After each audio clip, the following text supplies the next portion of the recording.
இந்த சமையலுக்கு பேருனா இது நத்த ஸ்ப்ரே.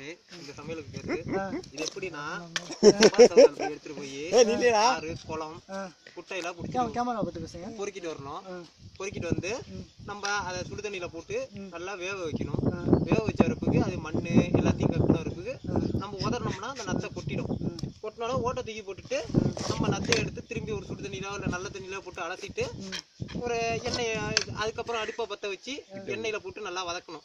வதக்கின அறுப்புக்கு மிளகா சாந்து பச்சை மிளகா இஞ்சி பேஸ்ட் எல்லாம் போட்டு நம்ம தண்ணி ஊற்றி அதை பக்குவமாக கொதிக்க விட்டோம்னா அது ஸ்ப்ரே ரெடி ஆகும். நம்ம அதை கிண்டி அதை காந்த விடாம கருக விடாம நம்ம அந்த ஸ்ப்ரேவை நம்ம ரெடி பண்ணணும். ரெடி பண்ணக்குள்ள அந்த ரெடி பண்ணிட்டு ஒரு ஃபுல்லு வந்து ஒரு ஆள் அடிக்கிற அளவுக்கு நம்மளுக்கு இதுல சக்தி இருக்கு. அந்த அளவுக்கு இதுல டேஸ்ட் இருக்கு.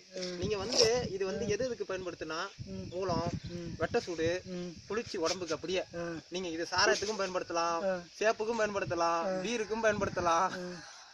ஆமாங்க, நீங்க சொல்ற மாதிரி எல்லாத்துக்கும் பயன்படுத்தலாம். இது வந்துட்டு வேலைக்கு போயிட்டு வர பசங்களுக்கு வேலைக்கு போயிட்டு வந்த உடனே ஒரு கோட்டை சரக்கோ இல்ல ஒரு பீரோ கொடுத்து கையில ஒரு 2 பிளேட்டு அது எப்படின்னா நம்ம வந்து ஒரு பொண்ணை கட்டக்கூடாது, அதுக்கு ஒரு சாஞ்சாரியை கட்டினேன்னு அந்த மாதிரி கொடுக்கும். நீங்க நல்லா ரொம்ப காமெடியா பேசுறீங்க. இதோட டேஸ்டே ஒரு டேஸ்ட் தாங்க. டேஸ்ட் பண்ணி பாருங்க வேணா. இல்லங்க, இது பார்க்கும்போது எனக்கு எச்சினா ஊடுது. அதுக்கு எச்சி பாத்திர ரொம்ப ஆர்வமா இருக்கு. விஜய் துப்பிடாதீங்க. இது என்ன டிவிங்க நாங்க தெரிஞ்சுக்கலாமா? இது என்ன சேனல்? சரியான டுமான் டிவி. ஓகே.